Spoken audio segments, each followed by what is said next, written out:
En prélude de la célébration de la Journée internationale des droits des femmes, le lycée Siama a organisé ce vendredi 7 mars 2025 une série d'activités culturelles à l'intention de ses élèves. Une occasion pour ces lycéennes d'exhiber quelques pas de danse, déclamer le poème et présenter l'essai net sur la situation sécuritaire à l'est de la République démocratique du Congo, mais aussi faire entendre leur voix angélique via l'orchestre Lycée Nouvelle.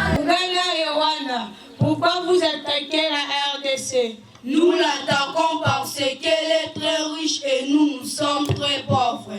Ouganda et Rwanda, d'où prenez-vous cette force d'attaquer un grand pays continent comme la RDC? De l'Occident. Madame la RDC, peux-tu céder une partie de ton sol pour aider le Rwanda?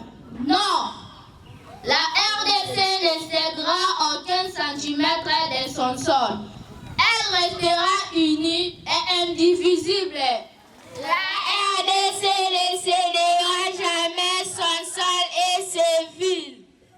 Ouganda et Rwanda, qu'est-ce que vous visez au fond du cœur en attaquant la RDC? Nous voulons que la RDC puisse nous céder une partie de son sol. Madame la RDC, tu as pris la part du lion. Veux-tu prendre les armes pour venger et donner les leçons au Rwanda? Non! La RDC est un pays pacifique. Elle ne se bat pas par les armes, sauf par la diplomatie. Oui, nous sommes frères et amis. Nous avons tous la peau noire. Il y a des Congolais qui vivent au Rwanda et il y a des Rwandais qui vivent au Congo. Gardons nos relations. Évitons la guerre. Rwanda, dégage! Fini la partie divertissante, place à la conférence débat. Basée sous les thèmes, lycéenne des Siama futures femmes face à ses ambitions.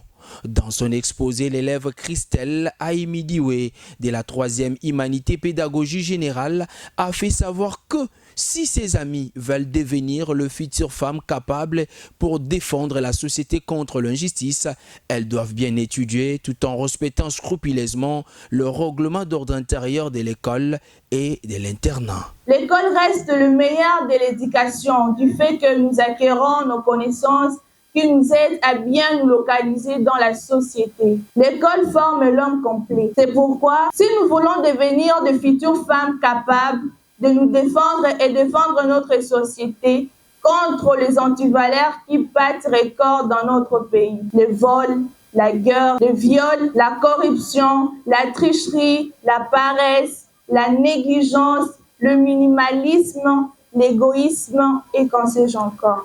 Nous devons bien étudier tout en respectant les règlements d'ordre antérieur de l'école et de l'internat. Soyons ponctuels et régulières à l'école et respectons nos formatrices et formateurs. Entre nous élèves, cultivons le respect et la considération mutuelle. Aimons-nous les unes et les autres, entretenons de bonnes relations afin de ne pas être sanctionnés qui nous empêcherait d'atteindre nos objectifs visés.